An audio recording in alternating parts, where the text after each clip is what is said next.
বাহরাইনে গেল ৬ মাসে বহিষ্কার হাজারো প্রবাসী কর্মী, কুয়েতের নকল ডলারের ছড়াছড়ি আর ব্যক্তির তথ্যের গোপনীয়তা ভঙ্গ নিয়ে সৌদি সরকারের কড়া হুঁশিয়ারি। এসব খবর নিয়ে আজকের মধ্যপ্রাচ্যের নিউজ আপডেট, সাথে আছি আমি পৃথ্বী বিশ্বাস। চলে যাচ্ছি বিস্তারিত খবরে। বাহরাইনে গেল ৬ মাসে ১,১০৯ জন অবৈধ শ্রমিককে দেশটি থেকে বহিষ্কার করা হয়েছে। দেশটির শ্রম বাজার নিয়ন্ত্রণ কর্তৃপক্ষ জানিয়েছে, এসব প্রবাসী কর্মী শ্রমিকদের সবাই কর্মসংস্থান ও আবাসন সংক্রান্ত আইন লঙ্ঘন করেছিল। বাহরাইনের শ্রম বাজার নিয়ন্ত্রণ কর্তৃপক্ষ জানিয়েছে, গত সেপ্টেম্বর থেকে চলতি জানুয়ারি পর্যন্ত এই অভিযানগুলো পরিচালিত হয়, যেখানে অবৈধভাবে কাজ করা শ্রমিকদের পাশাপাশি আইন ভঙ্গকারী দোকান, কর্মস্থল ও আবাসন ইউনিটগুলো শনাক্ত করা হয়। গেল ডিসেম্বর ও এই জানুয়ারি মাসে ৯৭ জন আইন লঙ্ঘনকারীকে দেশ থেকে বহিষ্কার করা হয়েছে। তবে তারা কোন দেশের নাগরিক সে বিষয়ে কিছু জানা যায়নি।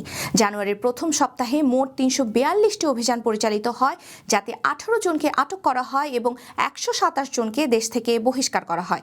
এসব অভিযানে স্বরাষ্ট্র মন্ত্রণালয় সহ সংশ্লিষ্ট সরকারি সংস্থাগুলো যৌথভাবে অভিযান পরিচালনা করেছে। কর্তৃপক্ষ জানিয়েছে, ভবিষ্যতেও এমন অভিযান চালু থাকবে, তাই বাহরাইনে থাকা ১.৫ লাখ কর্মী শ্রমিকদের ভিসা সংক্রান্ত কাগজপত্র আপডেট রাখা অত্যন্ত গুরুত্বপূর্ণ। কুয়েতে ১,৩০,০০০ মার্কিন ডলারের জাল নোট জব্দ করেছে দেশটির পুলিশ। এক কুয়েতি পুলিশের কাছে অভিযোগ করেছে, তিনি আনুমানিক মাত্র ৭,০০০ কুয়েতি দিনারে $৫০,০০০ কিনেছিলেন, যা বাজার মূল্যের প্রায় অর্ধেক, এবং পরে ব্যাংকে নিলেই তিনি বুঝতে পারেন ডলারগুলো নকল। অভিযোগের প্রেক্ষিতে পুলিশ অভিযান চালিয়ে ফারওয়ানিয়া এবং জলিভ আল শুয়ুখ এলাকা থেকে ৬ জন সিরিয়ান নাগরিককে গ্রেফতার করে। দেশটির পুলিশ নাগরিক এবং প্রবাসীদের জাল ডলার সম্পর্কে সতর্ক থাকতে বলেছে। এদিকে কুয়েতের বিমানবন্দরে মাদক সহ ২ প্রবাসীকে আটক করেছে পুলিশ।